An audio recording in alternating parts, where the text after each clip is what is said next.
estava valendo na época, né? Então, algumas dessas aí, o Papa não tem nenhuma autoridade especial. Ele é um líder da igreja, ponto. Ponto. Ele não tem um poder adicional, né? Só há um mediador entre Deus e o homem. Isso Paulo já dizia, Jesus Cristo, homem, né? Lutero defendia a separação entre a igreja e o Estado. Igreja é igreja, Estado é Estado. Governo, poder público é uma coisa, igreja é outra. Justamente porque na época era tudo misturado.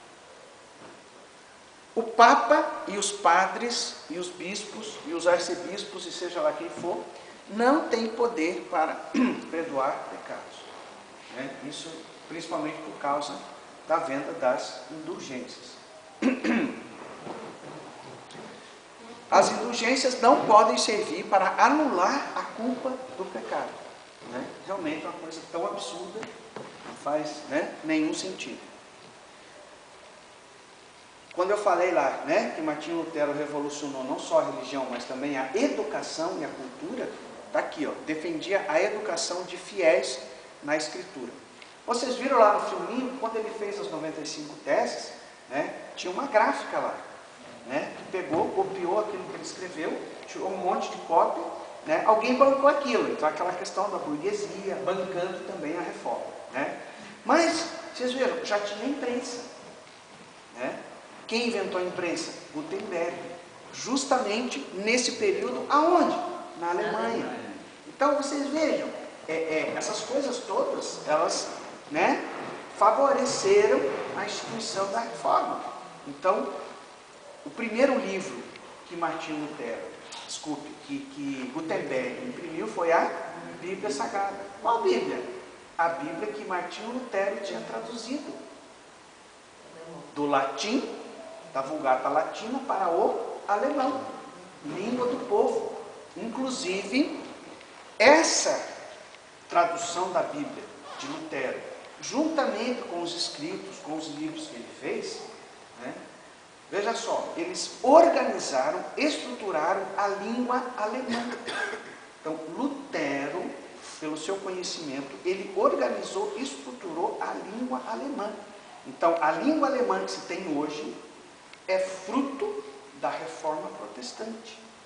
Porque Lutero, pelo conhecimento dele, organizou a língua alemã. Gente, não é só ele sabia escrever, não, mas ele tinha que escrever e passar isso para o povo. Havia muitos E o dialetos, povo né, lê, muitos dialetos, como até hoje existem, né? Mas aí Lutero organizou isso e divulgou para o povo. Mais do que isso, Lutero, ele tinha um outro cara, que vai aparecer daqui a pouquinho também, eu não lembro agora o nome dele, mas que era um educador, que era uma pessoa dessa área. Então, enquanto Lutero pregava e organizava pela sabedoria dele, ele tinha um outro discípulo que se preocupava em ajudar a disseminar aquilo que ele estava fazendo. Então, isso também estruturou a educação da Alemanha. Deu para ver que naquela época as pessoas eram muito simples, né? O filme mostra bem isso. O arrependimento sincero e a fé em Deus é que remove a culpa. Outra tese de Lutero. As decisões dos concílios, lembra que a gente viu vários concílios aqui que se reuniam para decidir coisas e acabavam enfiando outras coisas ruins no meio? Não são infalíveis. Não dá para dizer isso, né? Um monte de crente vai lá, se reúne, pode ser padre, pode ser o que for, né? Não vai errar? Pode errar sim, né? Ele defendia 2 sacramentos, o batismo e a ceia, né? Como nós, né, evangélicos hoje, né, mesmo os que não são reformados como nós, né, mas nós entendemos assim, 2 sacramentos, o batismo e a ceia, né? A igreja de Roma são 7 ou 8 sacramentos, né? A igreja grega, a igreja ortodoxa, são 10 ou 12 sacramentos. O que é sacramento? Segundo Agostinho, uma definição, né? Sacramento é símbolo de uma coisa sagrada, ou uma forma visível de uma graça invisível, uma manifestação física, né, de uma graça, de um favor espiritual. Nós entendemos batismo e ceia porque foram os dois que foram instituídos por Jesus. Quem instituiu o batismo? Né? Na verdade foi até João Batista, né? Mas Jesus se submeteu àquele batismo, validando, né? E ele mesmo não batizava ninguém, mas os seus discípulos todos batizavam. Né? Então, e a ceia, sem dúvida, quem instituiu a ceia foi o próprio Senhor Jesus na noite que ele foi traído. Não é isso mesmo? A gente celebra todo mês aqui, né? Comei e bebei todas as vezes, né, em memória de mim. Né? Quem falou isso? Jesus. Então, por isso que a gente, né, a partir de Lutero e até hoje, nós entendemos isso. 2 sacramentos, batismo e ceia. A Bíblia é a única autoridade de fé e prática para o cristão. Paulo já disse isso. Né? A Bíblia é a nossa única regra de fé e prática. Ele só foi lá e, pimba, reforçou. A justificação é somente pela fé. Não vem de obras para que ninguém se glorie. Defendi a doutrina da consubstanciação. O que é essa palavra complicada? A ceia é um símbolo do corpo de Cristo. Né? A gente comentou aqui semana passada também. Né? A Igreja Romana entende que quando toma a ceia, que eles chamam de hóstia, né? Aquilo se transforma fisicamente, que é a doutrina da substanciação, ou seja, torna-se uma substância em corpo e sangue de Jesus, fisicamente. É assim que a Igreja Romana acreditava naquela época e acredita até o dia de hoje. O que Lutero defende à luz da palavra é a consubstanciação. Ou seja, não se transforma a ceia, o pão e o vinho, ou o suco de uva, em corpo e sangue de Cristo. Continua sendo pão e continua sendo vinho. Mas representa, lembra lá do outro slide? Né? É uma forma visível de uma graça invisível. Certo?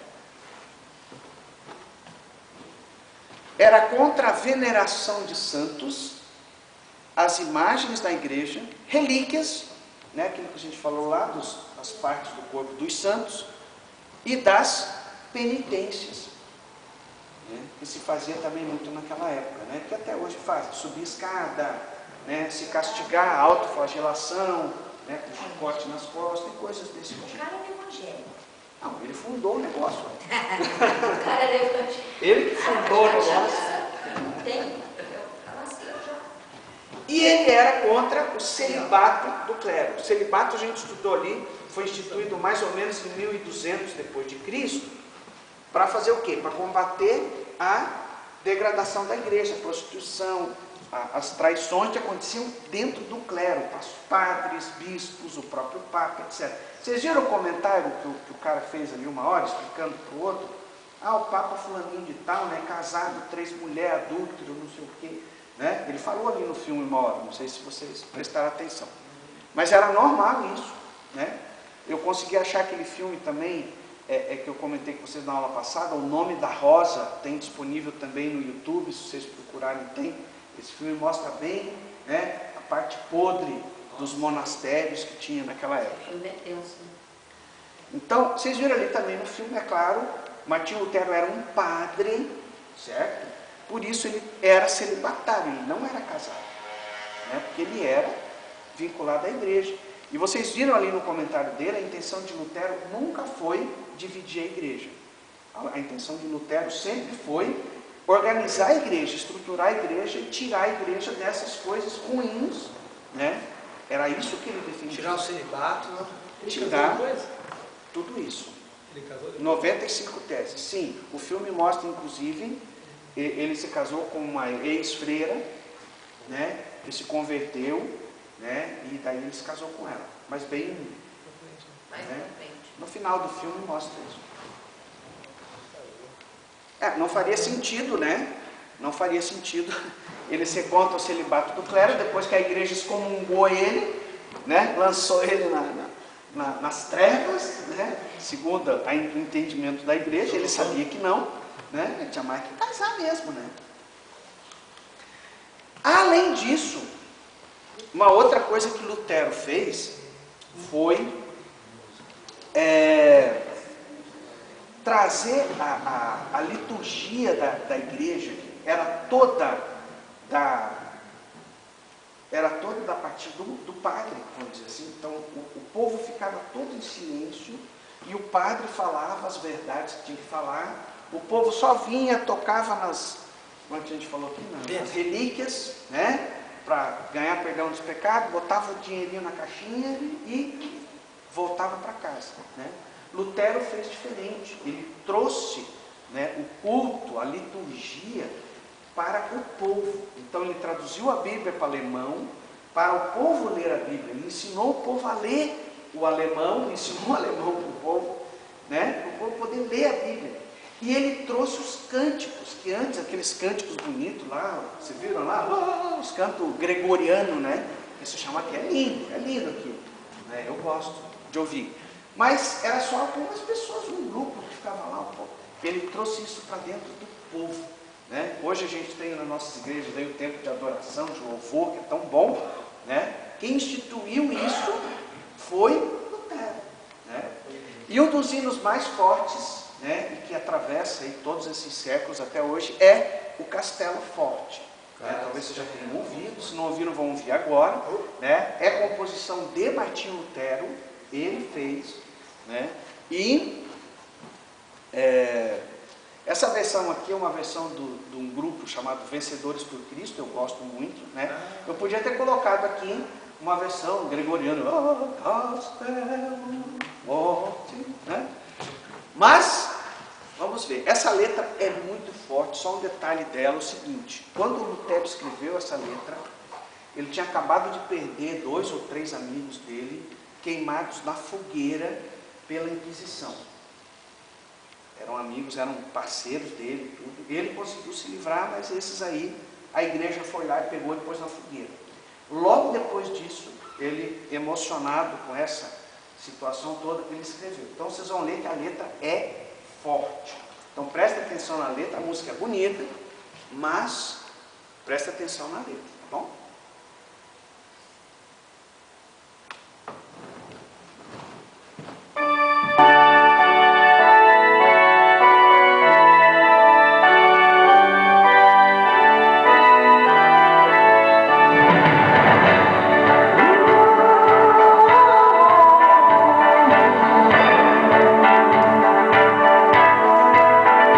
Castelo forte, nosso Deus.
Viram como é forte mesmo, né?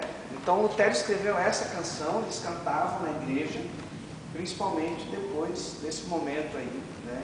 Por isso que ele fala lá, né? Se temos que perder saúde, bens, poder, embora a vida vá, né? Por nós Jesus está e nos dará o seu reino. Repito, você escuta essa canção, não tem como, né? É forte. Para fazer calca apagada, assim, outras coisas também. Tem que ter força, né? Tem que ter força. Pausa o lanchinho, que daí nós vamos continuar depois falando de outras coisas sobre a reforma. Vamos lá? 10 minutinhos. Vai no banheiro, tomar um café, fazer um xixi, Vai ser lá comer um biscoitinho. Com o castelo forte, tudo tem que ser forte. Tem que ser forte, né? Não, mas essa música é essa. Se o cara não se funcionar com essa, não tem o Michael Smith, Não tem. Ainda mais com uma voz dessa. Olha, por isso que eu tô com a frase.